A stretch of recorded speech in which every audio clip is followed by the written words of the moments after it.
It's showtime. Okay, everyone. This is Kirk Bangstad here with the Monaco Brewing Company.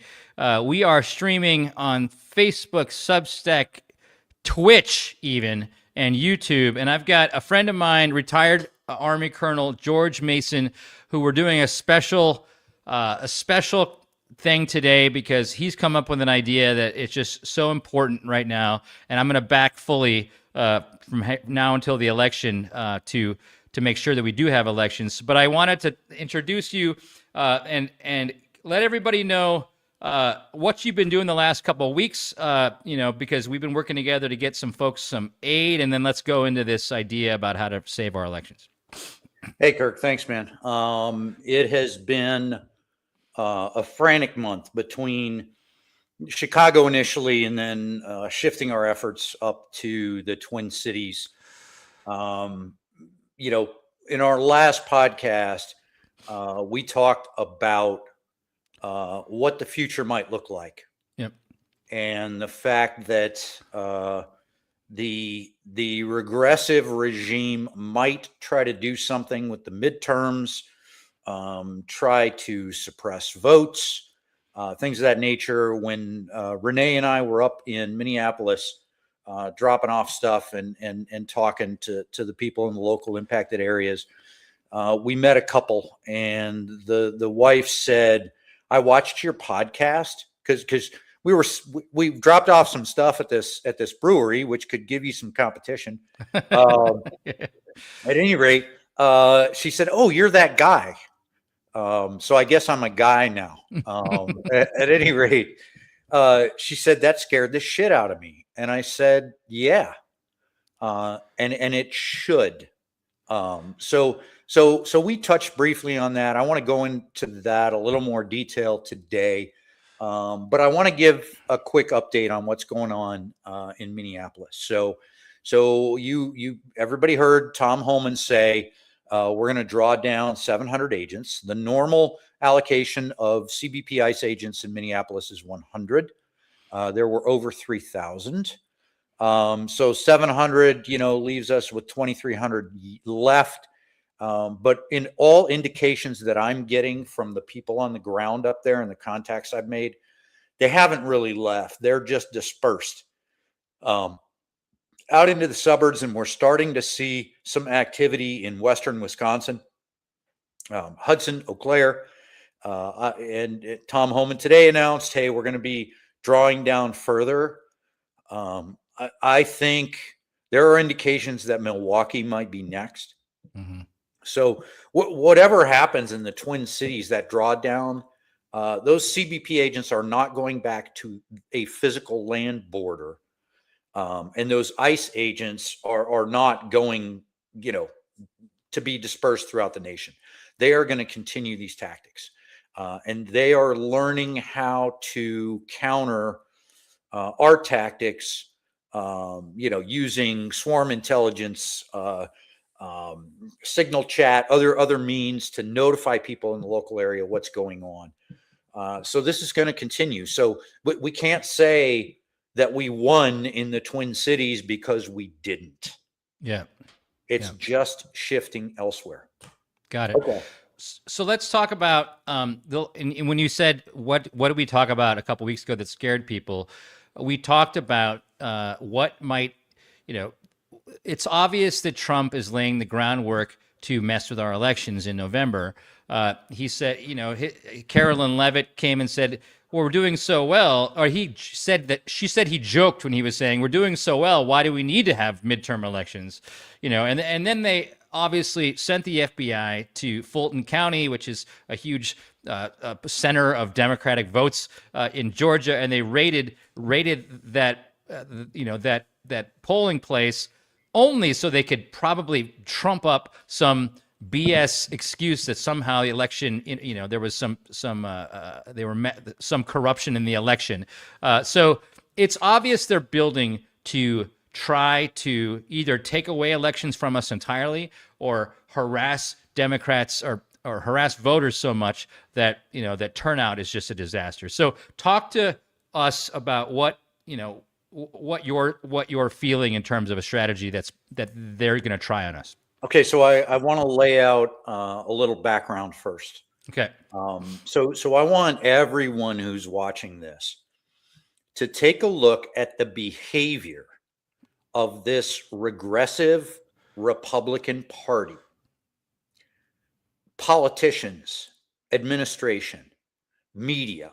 Okay, they are acting with a level of hubris and impunity that indicates to me that they do not feel like there will ever be, and they will ever be held accountable for their actions.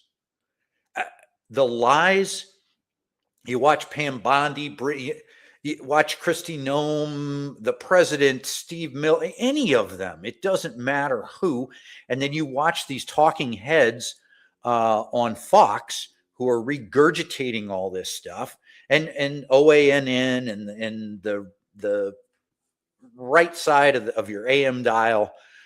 They are not behaving like they are concerned about the future. And that should scare the crap out of every single one of us, because I believe that they think the future is different from the one that we would expect in this nation. So why are they behaving this way? So let's take a look at that. Steve Bannon just made an announcement a couple days ago. And remember, Steve Bannon is a Trump whisperer, right? So Yeah. as much as we may think that he's on the outside now, he's not. He is a Trump whisperer, and he said and made a call for the invocation of the Insurrection Act, the activate or the deployment of U.S. active duty soldiers and Marines, most likely, to the cities of America to preserve the vote. Okay, it's not preserve the vote, it's preserve the regime. Yeah. Then we've got Steve Miller, who is the one who cooked up all this immigration mayhem. Yep. If there's a domestic policy that is not related to finance, you need to look to Stephen Miller, because he is the Trump whisperer there. Yep. Okay, and this guy is completely out of control. So that's why we're seeing the brutality. But do not think there is not a plan. Don't think they aren't talking about what to do. And then thirdly, and this will be a new name probably for most people watching, Steve Marin. He is Trump's economic whisperer. He is the reason why the dollar is being devaluated. He is the reason why the tariffs are being put into place. And he wrote an article, which, hang on a second, I'm going to pull it up, which outlines exactly what the plan is economically for the future. And it's titled A User's Guide to Restructuring the Global Trading System. And it also has domestic impacts. That said, so all of that going on, I want to say this. Steve Bannon has an ego. So he let that information out way too soon, because he's an egotistical person and he wants to look important. Steve Miller moved too soon with ICE and CBP. More damage was done to their plan than success. And Steve Marin, same thing. Moved too soon. Conditions were not right. If there's any Hearts card players out there, they'll know what shooting the moon means. So you risk everything to try and get all 13 spades, or all 13 hearts and the queen of spades. But you got to have the right cards. These guys don't have the right cards, so they've screwed this all up. So now we're in a position where there's a couple different things that could happen. So Kirk, can you push that slide, Yep. please? Yep. The slides. Yep. Okay. So my apologies to everyone. 38 years in the Army left me with some Army stink on me. So we're going to talk about lines of effort. Okay. LOEs. So their first LOE, and you can see it now, Kirk, you just mentioned it, is to erode trust in our electoral systems, personnel, and institutions. They are trying to find something, anything they can use out of Fulton County and other locations. Don't think that Wisconsin won't be on the plate either. They're going to continue to do this. And if they can't find anything drastic enough, they will manufacture it. And I want to say this too. You can't trust a single thing that comes out of this government right now. Nothing. So, line of effort two. You heard Steve Bannon say it. Conduct anti-immigrant operations at polling places. They will do this, and they will use the excuse that we're ensuring that illegal immigrants are not voting because that's bad. And as patriotic Americans, we got to make sure that's not happening. What they will really be there to do is to intimidate voters and try and make people stay at home. Yep. Third line of effort. They're going to have in advance lawsuits and justifications for recounts to contest election outcomes in the midterms. They're going to do it. The DOJ will be involved. And it is going to be like nothing we've ever seen. And once again, look, like, to the audience, I am not a conspiracy nut. Okay. Yeah. I have been focused on analyzing this nightmare for over 8 years. George, I want to reiterate, like you're not a nut job.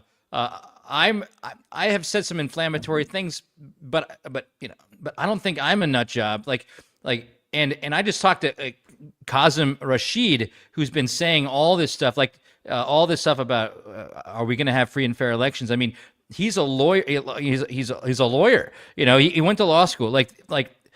We were the sane Americans until America became insane. And so what we're saying is inflammatory and scary, but it's not wrong. I don't think, but I mean, but coming from a retired Army colonel, like, you would have been thrown out had you been a nut job, early on. You made up the ranks because you're a sensible guy. So anyways, I needed to reemphasize that, like, I hate having to act conspiratorial or to do this stuff, but it's just information that we have to start thinking about.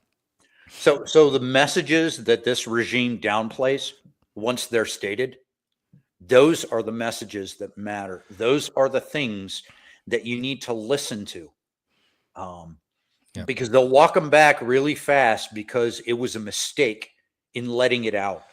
But that is really what they think and what they're planning to do. Okay. Yeah. Fourth line of effort, declare an insurrection, invoke the Insurrection Act to deploy U.S. military to states. It will only be to swing states or to states with critical congressional districts that look to maybe flip. And there will be, trust me, there will be political analysis about this. It will involve the RNC who will be complicit with the government in planning this. Like people need to know this is going to happen. Mm-hmm. And they're going to be coordinating with each other. They know exactly which congressional races need to be disrupted and which senatorial races need to be disruptive. And those are the locations where they are going to try to cause as much chaos as possible to keep people home. Okay. These lines of effort may not be sequential. They probably won't. They're probably all working kind of at the same time. The course of action that is the last resort is the Insurrection Act. If it looks like they aren't going to succeed with everything else they're doing, that will be triggered, because everybody needs to remember, if Democrats, I wish I could say progressives, but we're not there yet. We need to work on that.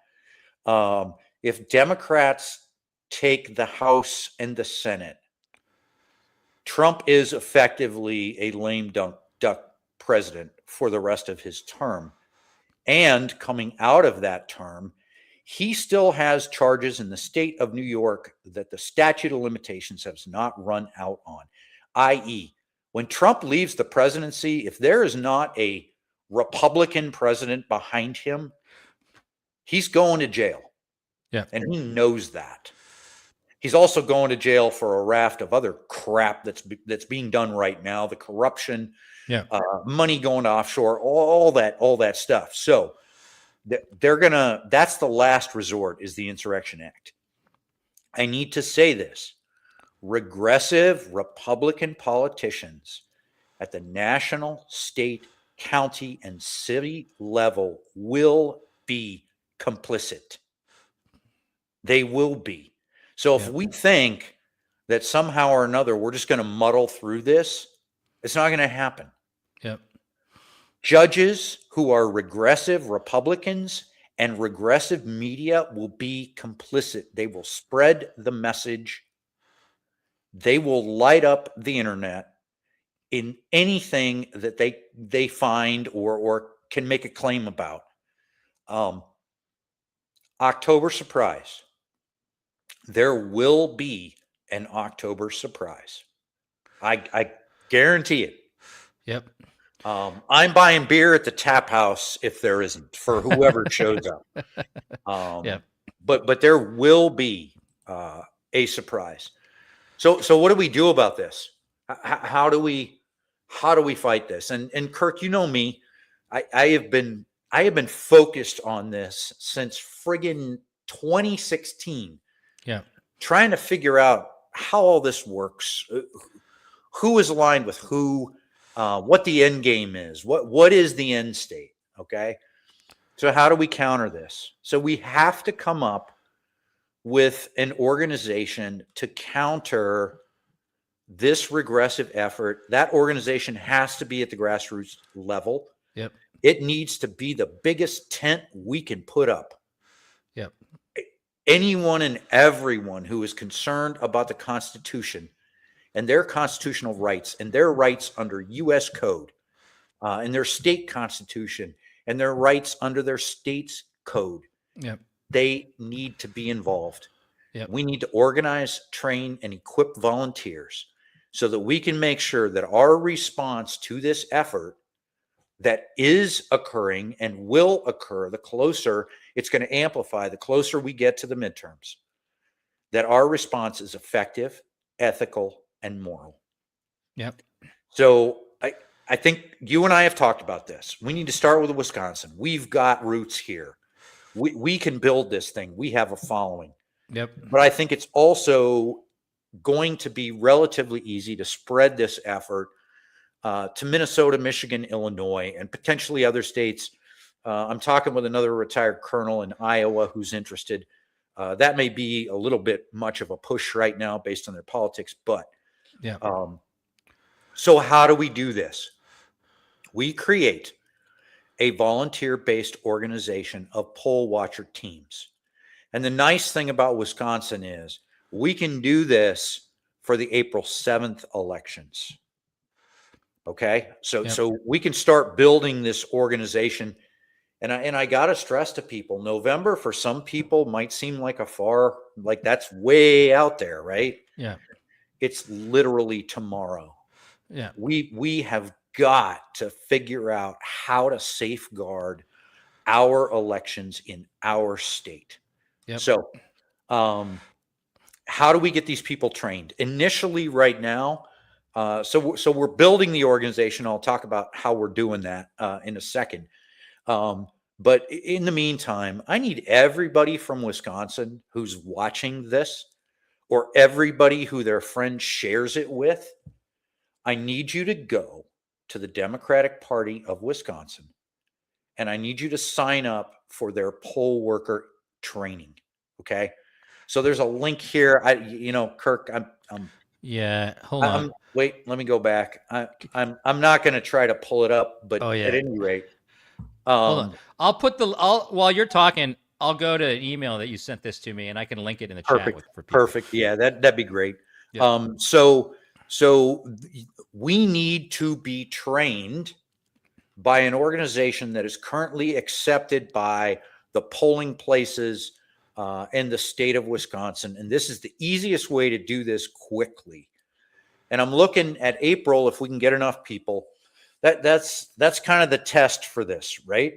So we send some teams out to critical polling areas based on the April election, um, and then sometime closer to the midterms, if we have the volunteers, if this resonates with people, if we can build the organization, then we do some type of rehearsal ahead of October 2026 so that we're ready in November to go out and safeguard our election. So what we're doing is we are forming what will be called very shortly in a 301(c) nonprofit, the Wisconsin Committee of Safety.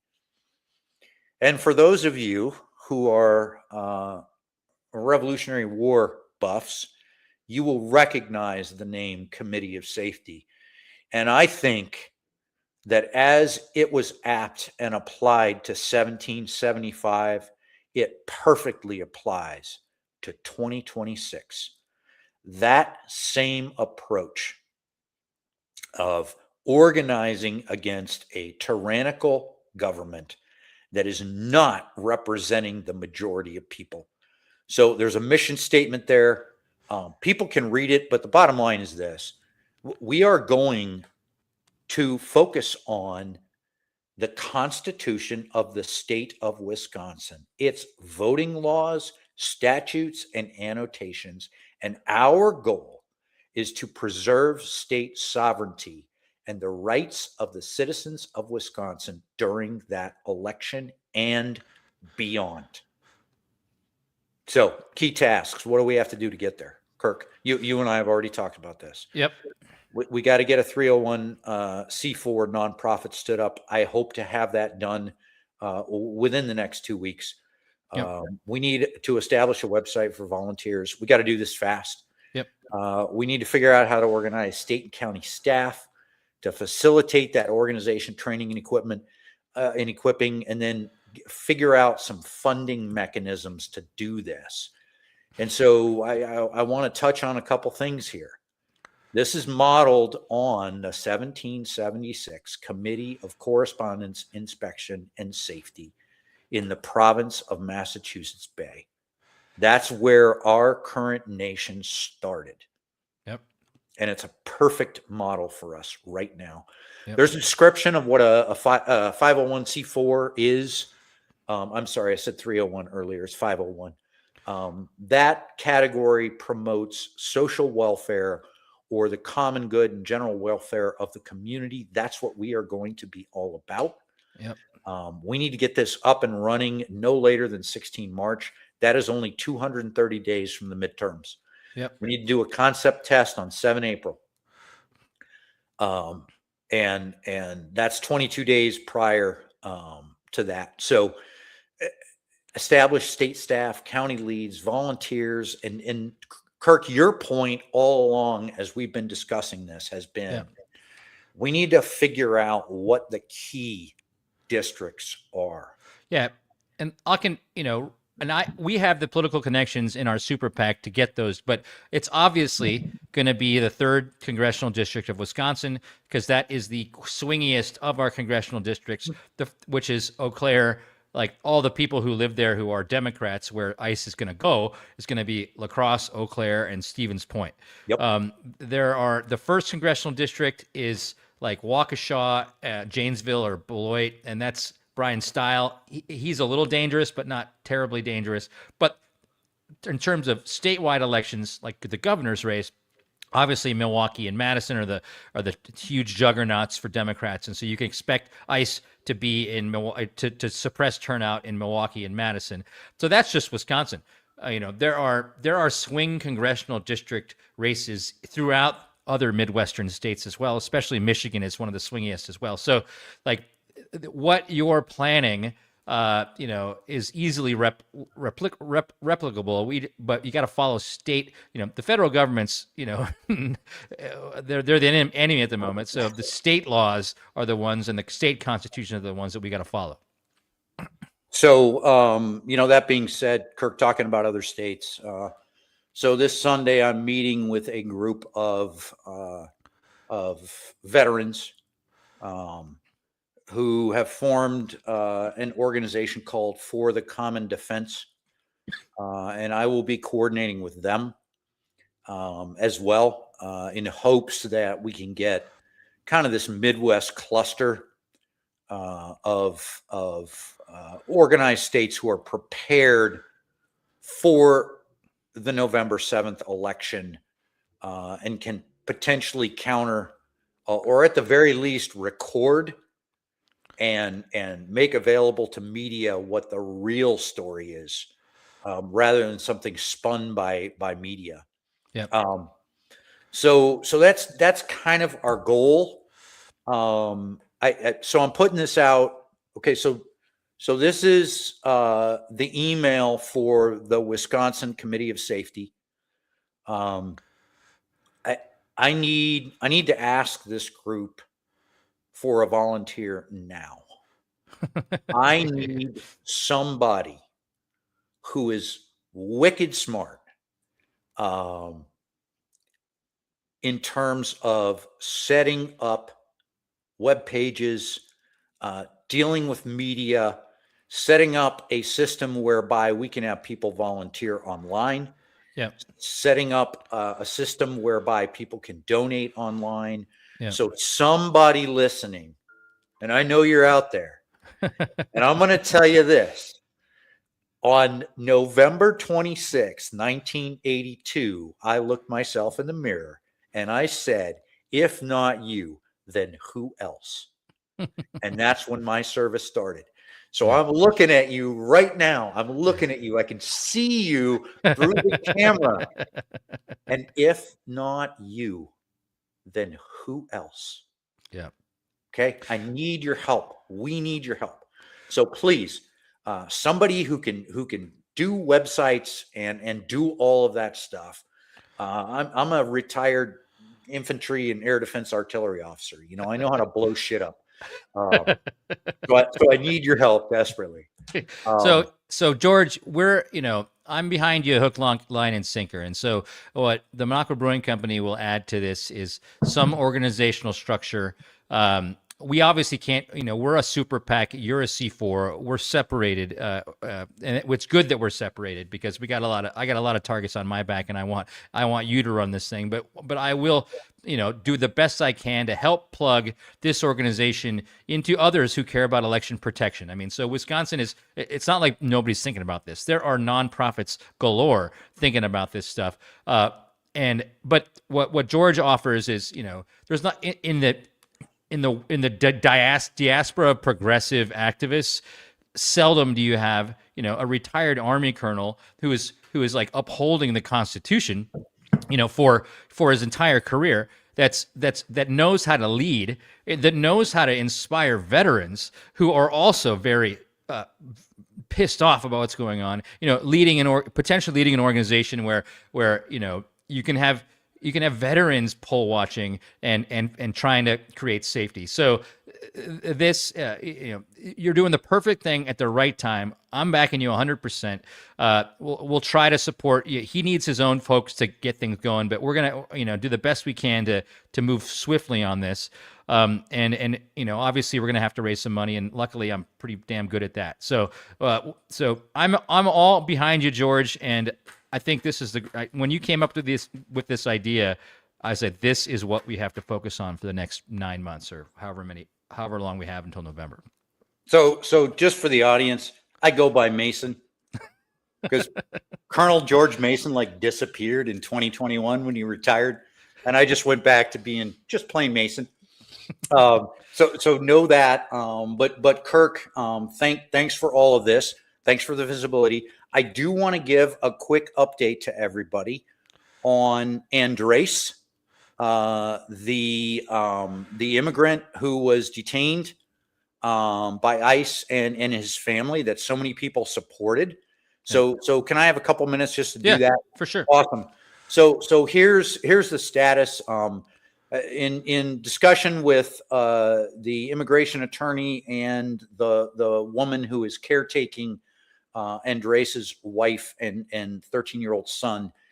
So he has apparently been moved to Texas, to El Paso, which indicates that he is self-deporting because he just wants out at this stage of the game. So he may be returning to Colombia soon. You guys have raised $12,000, I think $378 last I checked. The goal is 15. So please go back. And I know I've been asking you guys for so much lately. But it's helping.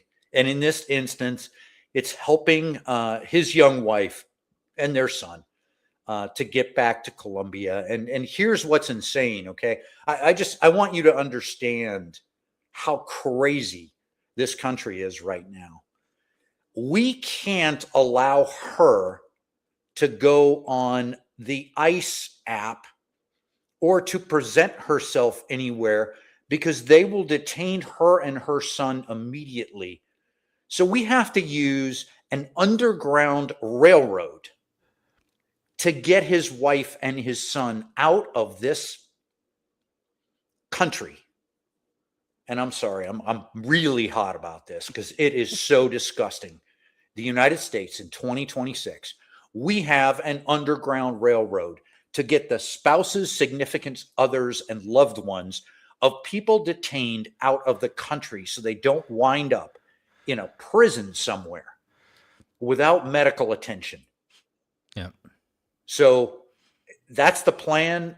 We are going to get Andres' wife and son out of the country safely. But we need a little bit more help. If you can please just give a little bit more. Thank you. And that GoFundMe is most easily found on our Facebook post from like a few days ago, I think. Yep. Yeah, we're on StreamYard, so putting the links on the chat is not the easiest way to do it. So go back to find that GoFundMe on our Facebook page of Aqua Brewing Company. It's from a few days ago, and that's where the link exists, and you can donate there. All right. Thanks so much, George. This is just this is the first kind of introduction of a plan to protect our vote in 2026, and you're going to be hearing a lot more about it in the coming months. But we have to dig deep and start organizing. Appreciate you being on, George. Appreciate all you're doing. So just for everybody, stay strong. I know a lot of you are getting tired. This is a marathon, not a sprint.